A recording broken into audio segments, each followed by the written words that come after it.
আরও কিছু খবর নিয়ে ডেস্ক রিপোর্ট দেখুন।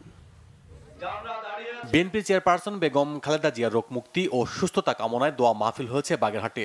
কচুয়া ডিগ্রি কলেজ মাঠে এতে উপস্থিত ছিলেন জেলা বিএনপির সদস্য সচিব মোজাফফর রহমান আলম, বিএনপি নেতা খান মনিরুল ইসলাম সহ অন্যরা। চেয়ারপারসনের রোগ মুক্তি ও সুস্থতা কামনায় গণদোয়া ও কোরআন খতম হয়েছে ফেনীতে।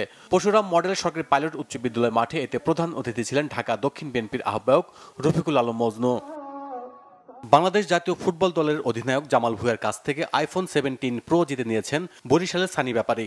নগদে ফিরে আসা বা নতুন অ্যাকাউন্ট খোলার ক্যাম্পেইনে অংশ নিয়ে তিনি এই উপহার জিতেছেন। ২৬ নভেম্বর থেকে শুরু হওয়া নগদের এই ক্যাম্পেইনে নিয়মিত লেনদেন না করা গ্রাহকরা যদি নগদে ফিরে এসে লেনদেন করেন এবং নতুন নগদ অ্যাকাউন্ট খুলে লেনদেন করেন তাহলে তাদের জন্য থাকছে প্রতিদিনের cashback, royal Enfield motorcycle, iPhone সহ হাজারো পুরস্কার। ক্যাম্পেইনটি শুরু হওয়ার পর থেকে এখন পর্যন্ত ১১,২০০-র বেশি গ্রাহক ৫০ টাকা থেকে ৫০০ টাকা পর্যন্ত ক্যাশব্যাক পেয়েছেন।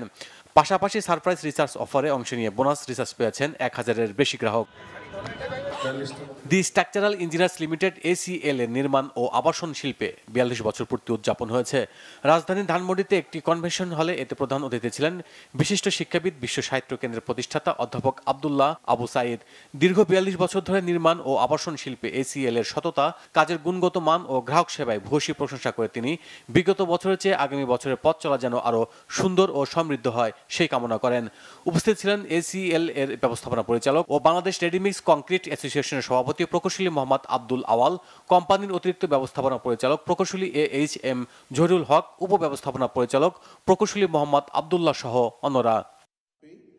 New York new Horizon Lions ক্লাবের নবনির্বাচিত কমিটির অভিষেক হয়েছে। নিউ ইয়র্ক সিটিতে একটি হলরুমে ক্লাবের ঐতিহ্য অনুসারে আনুষ্ঠানিক কার্যক্রম সম্পন্ন করা হয়। এতে সভাপতিত্ব করেন নবনির্বাচিত প্রেসিডেন্ট লায়ন তারেক হাসান খান এবং পরিচালনা ও সঞ্চালনা করেন সাধারণ সম্পাদক lion Ahmed Sohel. Bangla vision news desk.